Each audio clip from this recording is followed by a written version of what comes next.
জঙ্গি আস্তানা থেকে সতর্কভাবে আনা হয় 16টি গ্রেনেড। আস্তানার পাশেই পরিত্যক্ত জায়গায় সাজানো হয় টায়ার, এরপর বৈদ্যুতিক সংযোগ দিয়ে সতর্ক করা হয় সবাইকে। এর পরপরই বিস্ফোরণ।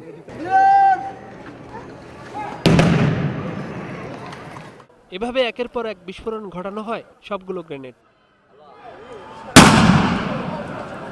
বিস্ফোরকগুলো সংরক্ষণ করা হতো বড়সড় ট্রাঙ্কে। উদ্ধার হওয়া গ্রেনেডের সাথে হোসনি দালান ও কামরাঙ্গীরচরের বোমা হামলার গ্রেনেডের সামঞ্জস্যপূর্ণ মনে করছে গোয়েন্দা পুলিশের বোমা নিষ্ক্রিয়ক দল। যে পরিমাণের বিস্ফোরক বা গ্রেনেড আমরা উপরে দেখতেছি, সেটার বিস্ফোরণ হলে পুরো বিল্ডিংটাই ধসে যাবে। এর জন্য আমরা সেটা অনেক ঝুঁকিপূর্ণ, তারপরেও আমরা বিষয়টা খুব সেফলি টেকনিক্যালি সেটা বের করে এনে খোলা ময়দানে আমরা ধাপে ধাপে নিষ্ক্রিয় করছি।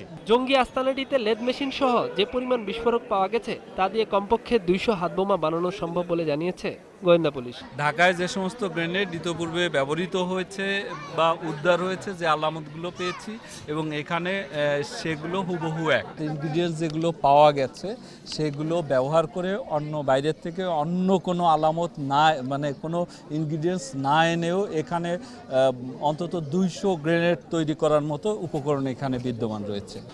নগর জীবনে নানান ব্যস্ততার কারণে মানুষ হয়তো তার পাশের ঘরটির মানুষটির খোঁজ খবর নেওয়ার প্রয়োজন মনে করে না। এই সুযোগটি হাতিয়ে নিয়ে এই জঙ্গিরা এভাবে আস্তানা গড়ছে এবং দেশকে অস্থিতিশীল করার পায়তারা করছে। সর্বাগ্রে সচেতনতা না বাড়ালে এই জঙ্গিদের দমন করা কতটুকুই বা সম্ভব হবে। মোহাম্মদ নুরুন নবী, 21 টেলিভিশন, ঢাকা।